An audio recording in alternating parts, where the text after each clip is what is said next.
1940, pelo amor de Deus. 1941, nós temos os Estados Unidos com Land Lease Act, fazendo bonitinho ali uma lei, bonitinho, como é que a gente vai financiar, como é que a gente vai emprestar dinheiro, como é que a gente vai abrir as pernas pra conseguir dar uma grana pros aliados, porque não é por favor, não é um... Não, quer não é que é dinheiro. bonzinho, quer ganhar Exatamente. dinheiro. E aí eles vão fazer ali um sistema bonitinho pra permitir para que o Reino Unido, a União Soviética, a China, a França Livre, não a França de Vichy, e outras nações aliadas recebessem armas, munições, alimentos, enfim, tudo que eles precisavam e dinheiro.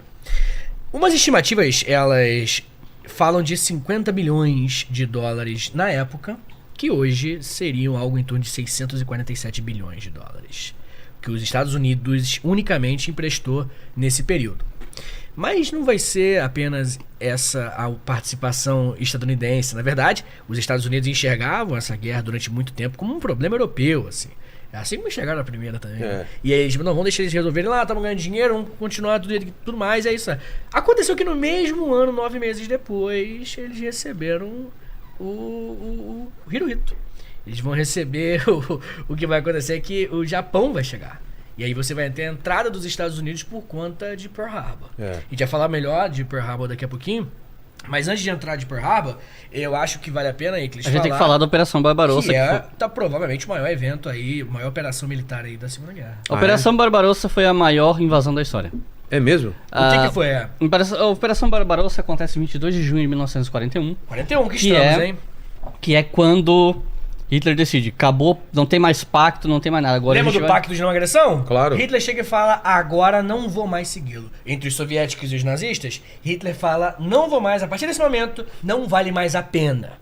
E aí ele decide, porque ele achava que o Ocidente já estava derrotado. Não, na verdade, toda aquela coisa da Batalha da Inglaterra era muito mais uma tentativa de tirar a Inglaterra da guerra, a Grã-Bretanha da guerra, para eles se renderem, para assinar um acordo de paz, porque daí ele ia ficar livre para lutar num fronte só, União Soviética. Ele não consegue fazer a Grã-Bretanha se render, os britânicos resistem, tanto que o pessoal fala que assim, na guerra os britânicos entraram com um tempo, teve um tempo ali que eles estavam lutando sozinhos mesmo contra os nazistas, os americanos entraram com dinheiro e os russos com sangue.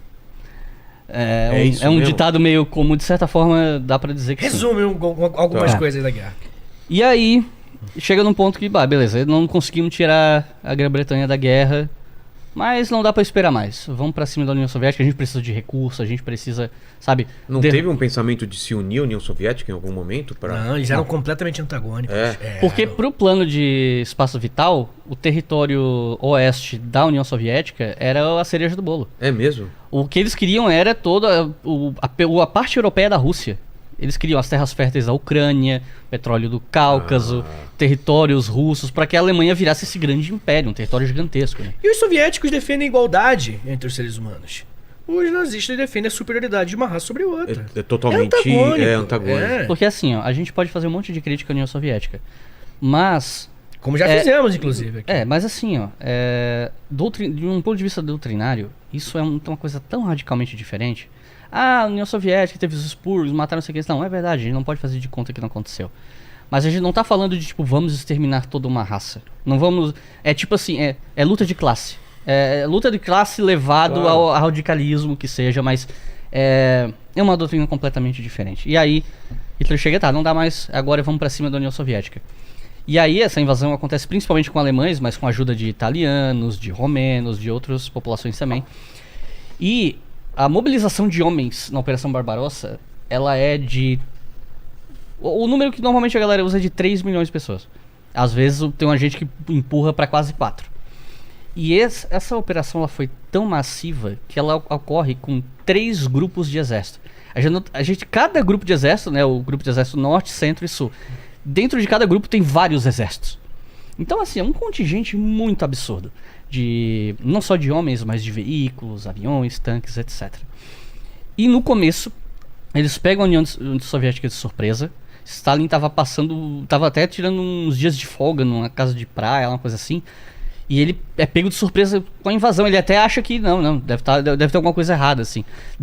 Tanto que o primeiro pronunciamento de guerra não é Stalin que faz. Porque ele não tava em Moscou, tal. Quem faz era, eu não lembro se foi Molotov ou se foi outro cara, mas algum outro cara do governo soviético que fez o primeiro pronunciamento em rádio falando que eles foram invadidos, que Stalin nem tava no rolê ali na hora, né?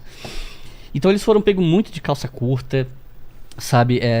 E num primeiro momento essa operação ela tava realmente passando o rodo. Eu tô tentando resumir muito aqui e tal, pra gente não ficar até as 3 da manhã. E Mas eu fica, sei, mas fica tranquilo, às vezes tem coisa importante e não... eu sei, a galera no chat provavelmente vai ficar puta, um monte de coisa que vai ficar de fora, mas assim... Não, mas vai ter coisa de fora. Em termos gerais, o que acontece? O grupo de exércitos norte, ele tá pensado principalmente para tomar Moscou.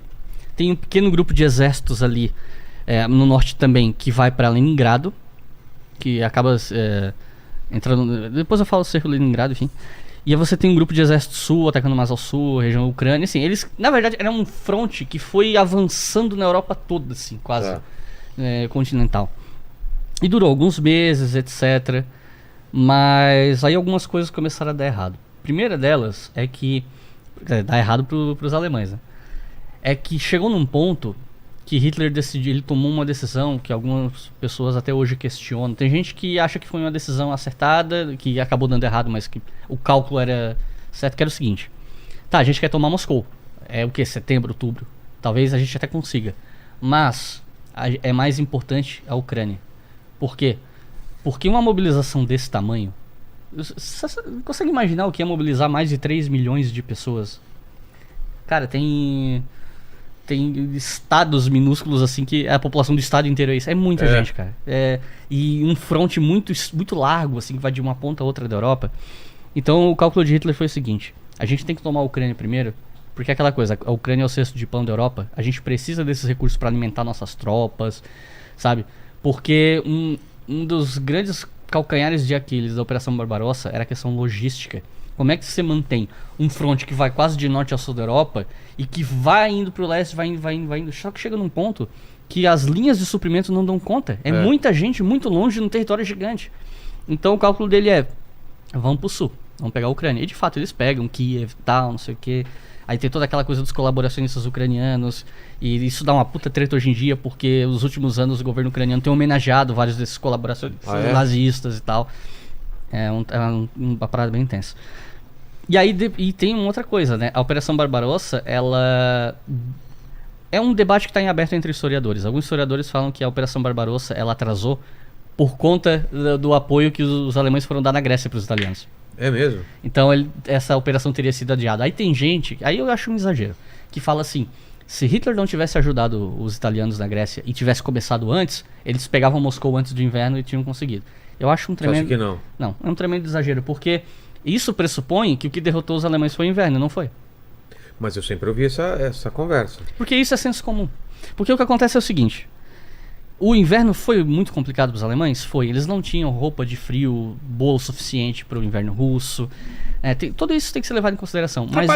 Mas o que foi fundamental para derrota deles em Moscou, e eventualmente eles foram recuando depois, foi, primeiro, o Exército Vermelho foi mais eficiente. Nesse momento, pelo menos ali no contexto de Moscou, o Exército Vermelho já estava mais calejado, já tinha visto algumas situações ali, né, aprendido.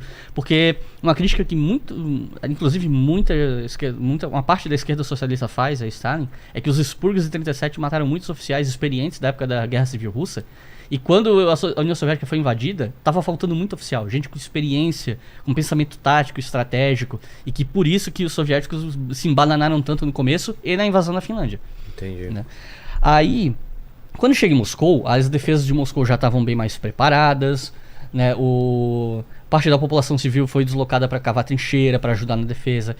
Stalin ficou em Moscou como um elemento de propaganda, tipo, não, a gente vai defender a capital e eu vou ficar aqui.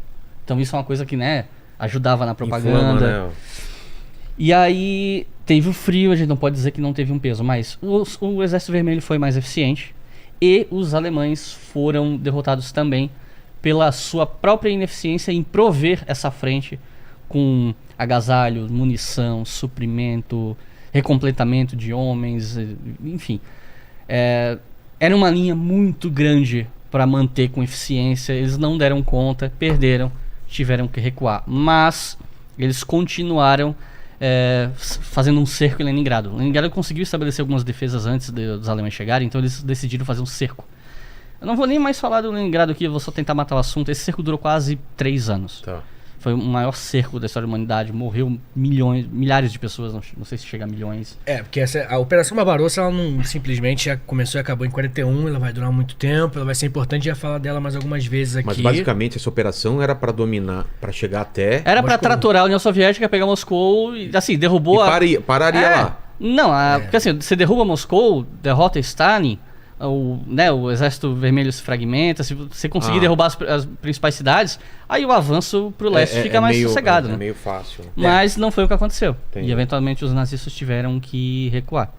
Uma coisa que é interessante é que quando eu acho que vale a pena se acrescentar o que o Wickles falou, que quando a Operação Barbarossa começa e o Stalin ele é pego de calça riada, como o Wickles falou, essa guerra contra os nazistas vai ganhando uma outra conotação para a União Soviética.